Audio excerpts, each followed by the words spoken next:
नमस्कार मित्रों, आज हम आपके सामने प्रस्तुत हुए हैं अपने संस्थान के एक नए प्रश्नोत्तर कार्यक्रम के साथ, जिसमें हमारे संस्थान के विभिन्न अध्यापक आपके प्रश्नों का उत्तर देंगे।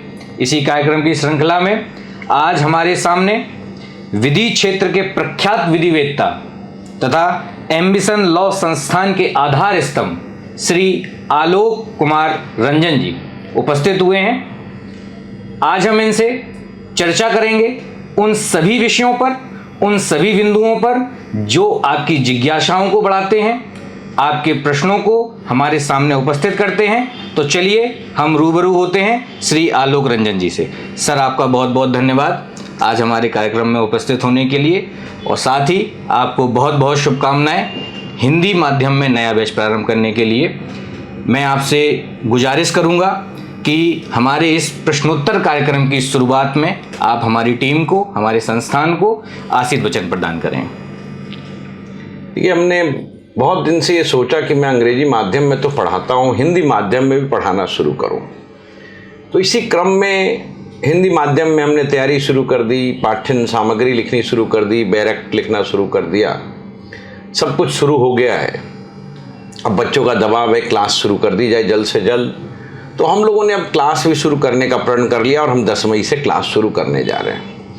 देखिए, पढ़ाना, मुझे लगता है कि शिक्षा एक ऐसा साधन है जो भविष्य का निर्माण करता है। और जब हम भविष्य की बात करते हैं तो मैं राष्ट्र की बात करता हूँ जी। तो ये राष्ट्र का निर्माण करता है। तो मुझे लगा कि यदि मैं हिंदी के विद्यार्थियों को अपना ये ज्ञान, अपना ये दर्शन, अपनी ये सोच, अपनी ये समझ, अपनी ये तकनीक, अपनी ये तरकीब न बताऊं तो उन विद्यार्थियों का मार्गदर्शन कौन करेगा? एक यक्ष प्रश्न है जी। और शायद शिवम जी मैं बताऊं, इसीलिए प्रेरित होकर के जी मैंने हिंदी के विद्यार्थियों के लिए तत्क्षण निर्णय ले लिया और मैं 10 मई से इस कोर्स को प्रारंभ करने जा रहा हूं। और आप सच्चाई से मानिए, ये जो हमारा विशेष कार्यक्रम है हिंदी माध्यम के बच्चों को पढ़ाने का जी, ये कहीं से भी व्यापार से प्रेरित नहीं है। एक सामाजिक शैक्षणिक कार्यक्रम है और हम उसी उद्देश्य के साथ, हम उसी मनोभाव के साथ, उसी मनोवृत्ति के साथ कि यदि हम विद्यार्थियों को शिक्षित करेंगे, खास करके डिप्राइव्ड सेक्शंस के जो बच्चे हैं, जो यूपी से, बिहार से, एमपी से, छत्तीसगढ़ से, राजस्थान से, गुजरात से, हिमाचल से, उत्तराखंड से, जो हिंदी भाषी छात्र के बच्चे आते, झारखंड से, ये बच्चे जिनको कोई इस प्रकार की कोचिंग की व्यवस्था नहीं है, जिनके लिए इस प्रकार की कोई व्यवस्था नहीं है, उनके लिए हमारा कर्तव्य बनता है, ये धर्म बनता है एक शिक्षक के रूप में कि मैं उनका भी मार्गदर्शन करूं। मैं चाणक्य को देखता हूं कि चाणक्य चाहिए चंद्रगुप्त बनाने के लिए, तो मैं उसी उद्देश्य के साथ, उसी प्रण के साथ, उसी विश्वास के साथ मैं आपको वादा दिलाता हूं कि मैं विधि के शिक्षण द्वारा राष्ट्र निर्माण में और विद्यार्थियों के भविष्य निर्माण में जो भी भूमिका हो पाएगी हम सच्चाई से करेंगे। और हमारे सभी शिक्षकगण इसके लिए वो ट्रेनिंग पा रहे हैं, वो तैयारी शुरू कर दिए हैं, वो सारे लोग अपने अपने काम में लगे हैं। और मैं आपको वादा दिलाता हूँ शिवम जी कि हम लोग बहुत अच्छे से बच्चों को पढ़ाएंगे। आपकी इस उज्जवल सोच के लिए आपको बहुत बहुत धन्यवाद। तो हम कार्यक्रम की शुरुआत करते हैं और पहला प्रश्न जो बच्चों का ज़्यादातर पूछा जा रहा है कि हमारा जो हिंदी माध्यम का बैच है वो ऑफलाइन तो आ ही रहा है, क्या यह ऑनलाइन भी बच्चों को मिलेगा या बच्चे इसमें ऑनलाइन घर रहकर भी पढ़ सकते हैं? क्योंकि बहुत से छात्र, बहुत से विद्यार्थी ऐसे हैं कि जो दिल्ली पे आके अपना व्यय करने में और उनको खर्च में बहुत समस्या आती है। मैं समझ पाता हूँ, मैं समझ पा रहा हूँ शिवम जी, आप बिल्कुल भावुक हो गए हैं कि हिंदी के विद्यार्थियों को बड़ी कठिनाई है यहाँ रहने में। मुझे पता है, मैं इस बात को जानता हूँ, समझता हूँ। मैं भी हिंदी का छात्र रहा हूँ, मैंने 10वीं कक्षा तक हिंदी में पढ़ाई की है। जब ये बात आप बोल रहे थे तो मैं भी भावुक हो गया, मुझे भी बड़ी पीड़ा हुई और बड़ा ही दुख हुआ। दिल्ली में रहने में बड़ी परेशानियाँ होती है जी।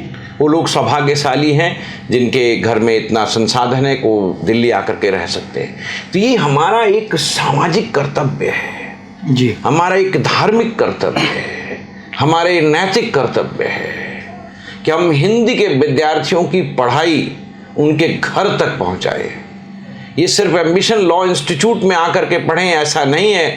एम्बिशन लॉ इंस्टीट्यूट उनके घर तक पहुंचेगा, ये हमारा वादा है। हम उनको ऑनलाइन पढ़ाएंगे और वो घर पे रह के ये विश्वास करेंगे, ये एहसास करेंगे कि एम्बिशन लॉ इंस्टीट्यूट उनके घर पे है।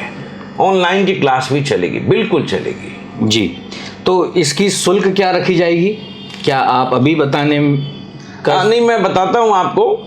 मैं समझ सकता हूँ विद्यार्थी इसमें बड़ा ही वो रहता है कि भाई अभी तो देखिए तत्काल हमने यही सोचा है तो ऑफलाइन की फीस हम लोग 1,20,000 रुपये रखेंगे, जो 20 महीने का कोर्स है जी। आप समझ ही पा रहे हैं 20 महीने का कोर्स है तो क्या फीस रखी गई है जी।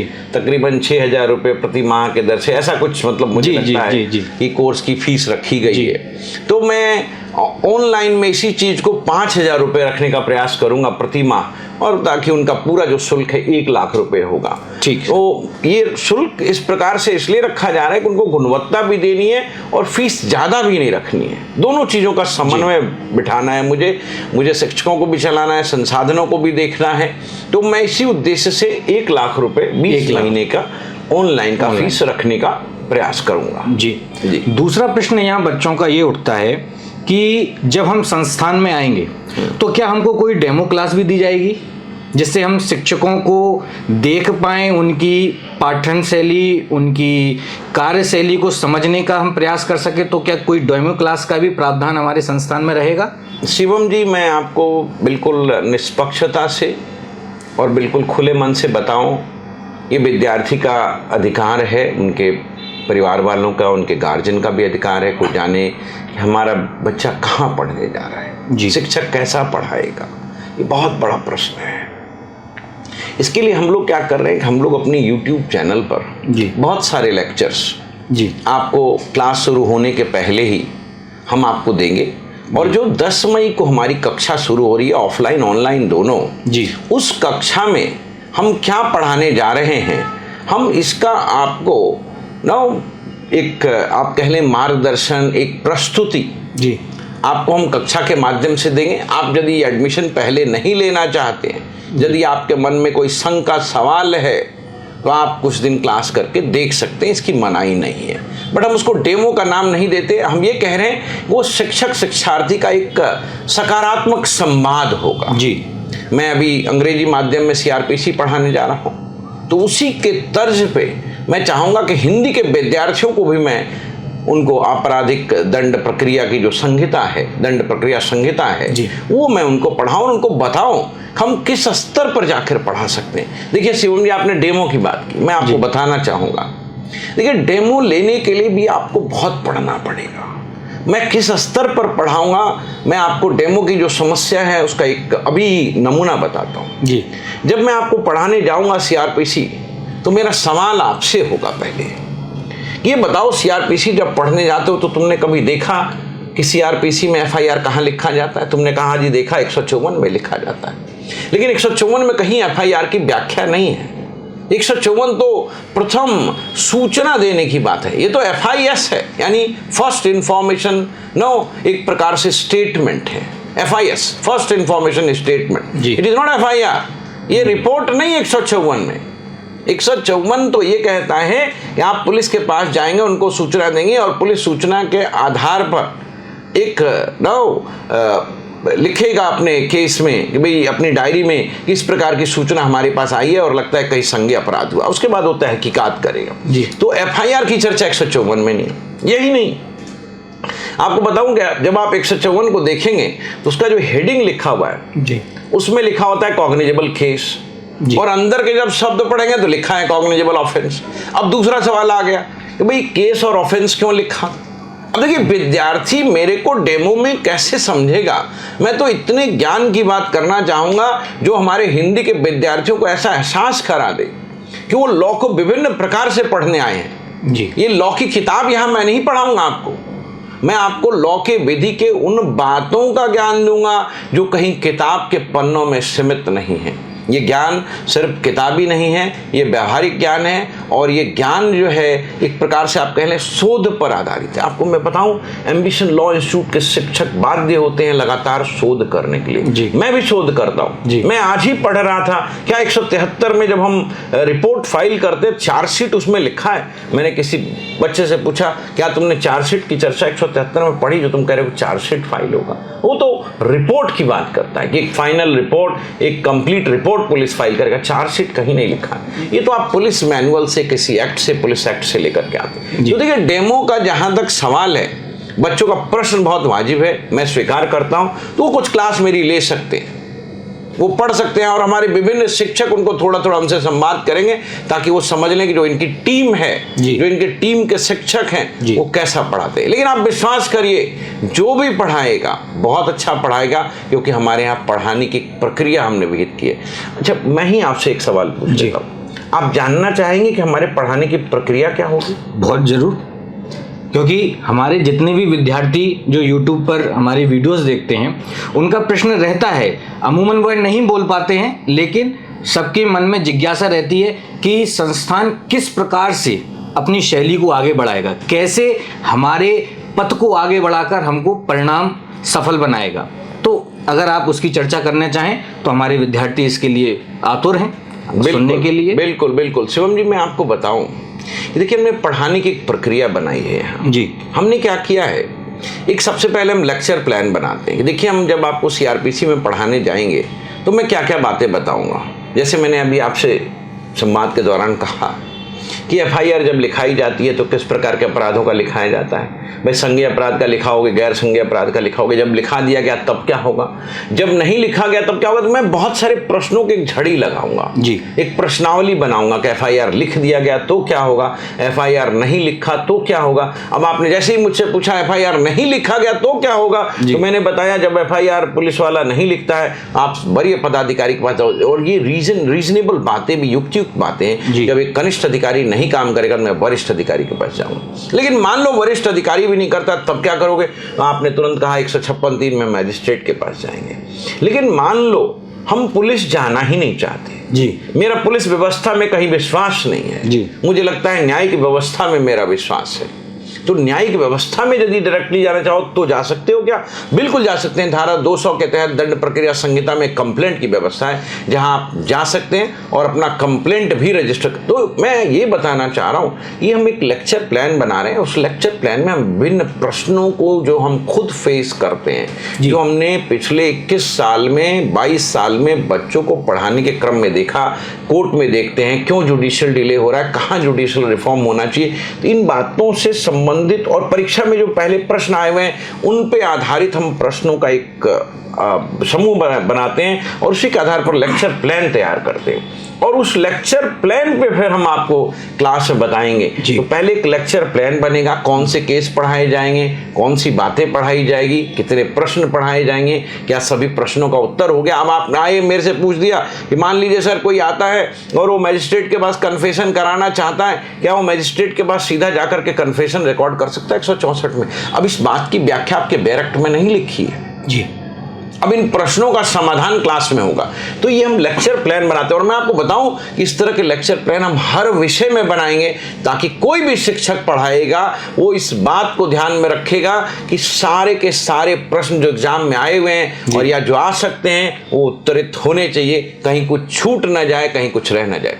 अब देखिए, मैंने ये पढ़ा दिया, अब आपके पास अगला प्रश्न आएगा कि सर हमको PT देना है, अब आप जो पढ़ाओगे तो ये बैरक्ट कैसे याद करोगे? मैं आपको उसकी भी प्रक्रिया बताऊंगा, उसका भी तकनीक है, उसकी भी तरकीब है। जैसे मैंने कहा अभी कि आप FIS लेके गए, यानी फर्स्ट इंफॉर्मेशन स्टेटमेंट, यानी प्रथम जो आप सूचना देने चाह रहे हैं उसका आप व्याख्यान गए और बताएं पुलिस वाले को भाई ये हुआ है और वो रिपोर्ट दर्ज नहीं करता है तो क्या करोगे। तो देखो, अब अगली उपधारा में मिलेगा जब नहीं दर्ज किया जाता है तो आप SP के पास जाओगे, आप SP के पास जाओगे, ठीक है, और SP भी नहीं करता तो मैजिस्ट्रेट के पास जाओगे। जी जी। और मैंने बताया कि यदि आप पुलिस थाने नहीं जाना चाहते हो, पुलिस में विश्वास नहीं, तो सीधा मैजिस्ट्रेट के पास ही सेक्शन 200 CRPC में पहुंच जाएं। तो अब हम आपको याद कराने के लिए एक कहानी के प्रकार से कि भाई इसे ये नहीं होगा तो ये होगा, ये नहीं होगा तो ये होगा। अच्छा तुम ये बताओ चार्जशीट फाइल करोगे तो क्या उसमें भी लिमिटेशन है? आप बताएंगे कि देखो ये लिमिटेशन कॉग्निजेंस लेने पे है।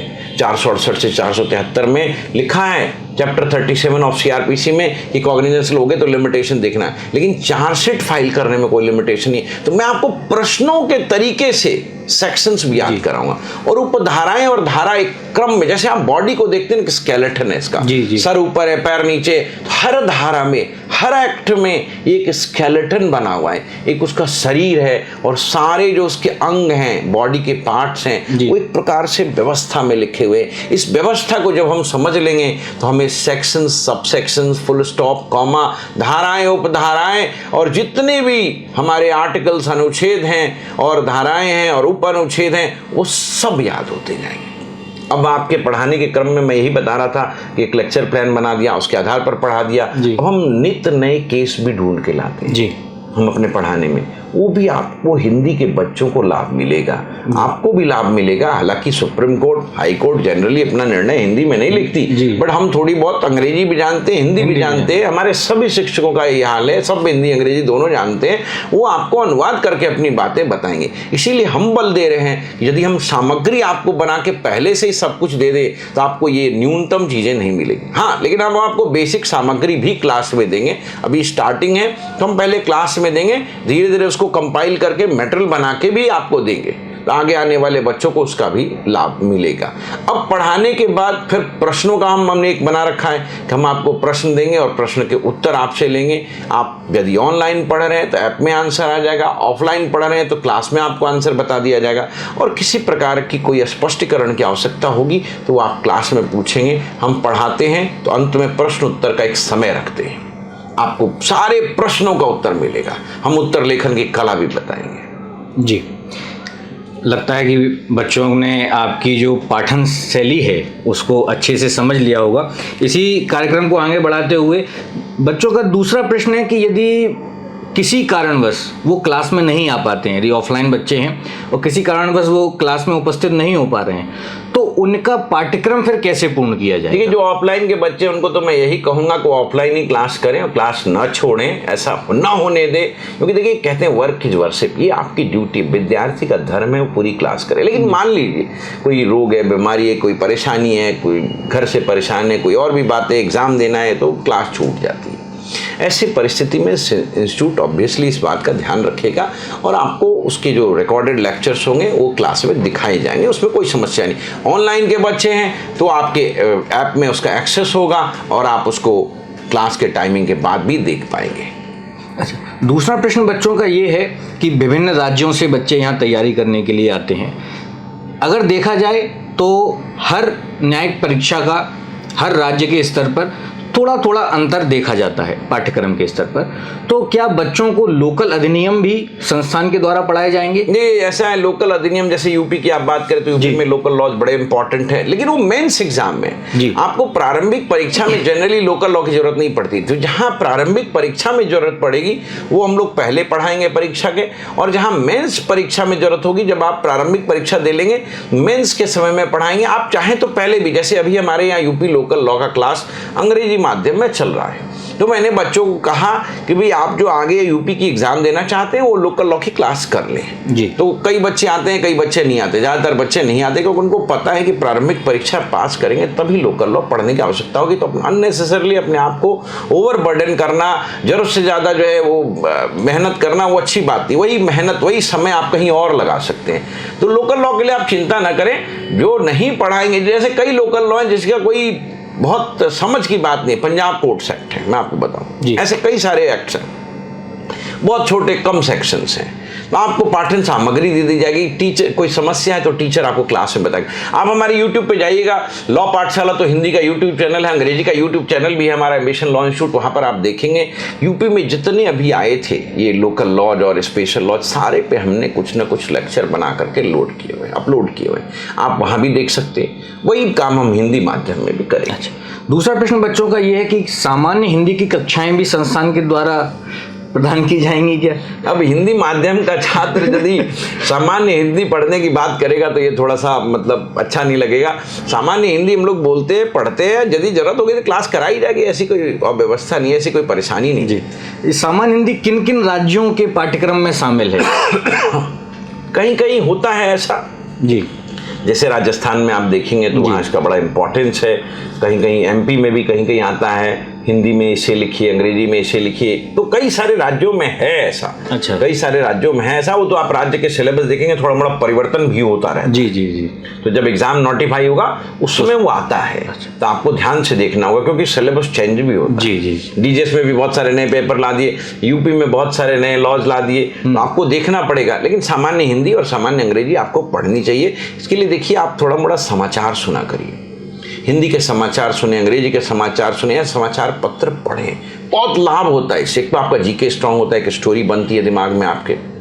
गाइड पढ़ने से अच्छा है आप समाचार पत्र पढ़ें। तो ये सब चीज़ें आपको करनी पड़ेगी। हम लोग भी आगे प्रयास करेंगे समाचार पत्र का नटसेल आपको बता सकें। हम तो विद्यार्थियों को बहुत प्रेरित करते हैं कि आप समाचार पत्र पढ़िए, बट बहुत कम विद्यार्थी पढ़ता है। लेकिन आपको पढ़ना चाहिए, लीगल अवेयरनेस भी बनेगा, जीके भी बनेगा, और आपको परेशानी बिल्कुल नहीं होगी और इंटरव्यू में भी इसका लाभ मिलेगा, प्रारंभिक परीक्षा के अलावे। जी, जैसा कि आपने अभी समाचार पत्र का और न्यूज़ चैनल का जिक्र किया, तो क्या आप हमारे विद्यार्थियों को कोई स्पेशल न्यूज़ चैनल या समाचार पत्र? नहीं, मैं तो कहूँगा ऑल इंडिया रेडियो न्यूज़ सुने। देखिए, आपको स्वास्थ्य का भी थोड़ा ध्यान रखना है। मैं तो डेली वॉक करता हूँ 30 मिनट के लगभग, और मैं अंग्रेजी और हिंदी दोनों का समाचार सुन लेता हूँ। मेरा रिपीटिशन रिवीजन भी हो जाता है और ज्ञान अर्जन भी हो जाता है, जान भी लेते हैं कि देश में क्या चल रहा है। अब राफेल गया है, अभी फ्रांस में 4 राफेल भारत से भेजे गए हैं। वो कोई एयर का वो हो रहा है उनका भाई एग्जीबिशन, और वो कोई प्रैक्टिस चल रही है, उसमें वो पार्टिसिपेट कर रहे हैं। तो देखिए, मुझे ज्ञान अर्जन भी हो गया और हमने अपनी भाषा भी सुधार ली, तो दोनों फायदा हो गया मुझे। अच्छा, किन किन राज्यों में हिंदी माध्यम से परीक्षा दी जा सकती है? हिंदी भाषी राज्यों में तो दे ही सकते हैं हम, जैसे यूपी, एमपी, बिहार, छत्तीसगढ़, झारखंड, हिमाचल, तो इन सब राज्यों में तो आप दे ही सकते हैं हिंदी में परीक्षा। लेकिन अन्य राज्यों में राजस्थान भी बहुत महत्वपूर्ण है। राजस्थान है, यूपी है, एमपी है, बिहार है, झारखंड है, छत्तीसगढ़ है, उत्तराखंड है, बहुत सारे राज्य हैं ऐसे। जी। अच्छा, दूसरा प्रश्न ये है कि इस न्यायिक परीक्षा में सम्मिलित होने की न्यूनतम और अधिकतम आयु बच्चे, ये भी वेरी करता है, बट जनरली आपको मिलेगा कि किस वर्ष न्यूनतम आयु और अधिकतम ज़्यादा से ज़्यादा से राजस्थान में, हरियाणा में 40 वर्ष तक। जी। लोअर जुडिशरी में, हायर जुडिशरी में जाएंगे तो 35 to 45, लोअर जुडिशरी में 21 to 40 का रेंज है। लेकिन हर जगह ऐसा नहीं है जी। अब जैसे आप डीजेएस में जाएंगे तो 32 साल तक ही है, तो आपको एज लिमिट हर स्टेट का अलग अलग है, बट 21 न्यूनतम और 40 अधिकतम है। जी।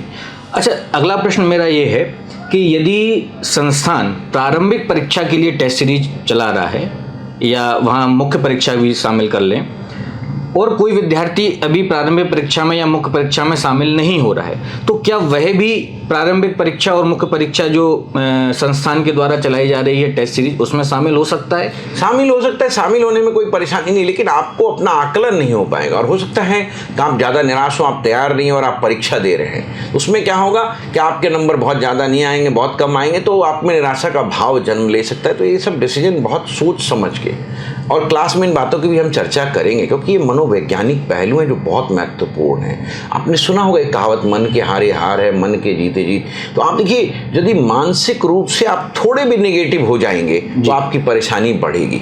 सिर्फ किताबी ज्ञान से परीक्षा पास नहीं होता, आपको मानसिक रूप से मजबूत होना पड़ेगा। साइकोलॉजिकल ट्रेनिंग बड़ी इंपॉर्टेंट है। आपने अच्छी बात ध्यान दिला दी। हम यहाँ पर न सिर्फ आपको फिजिकल ट्रेनिंग और टीचिंग, बल्कि साइकोलॉजिकल ट्रेनिंग भी देंगे।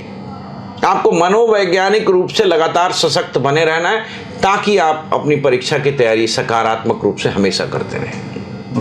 अगला प्रश्न बच्चों का ये रहता है कि जो प्रश्न बच्चे उत्तर लिख के भेजेंगे, संस्थान में जमा करेंगे, तो उन प्रश्नों का मूल्यांकन किन अध्यापकों के द्वारा ही कराया जाता है या उनके लिए कोई अलग टीम? नहीं, अध्यापक भी करते हैं, लेकिन टेस्ट टीम अलग भी होती है, आंसर चेकिंग की टीम अलग भी होती है, क्योंकि अध्यापकों को कई बार समय नहीं मिल पाता, इतनी सारी कॉपियां होती है।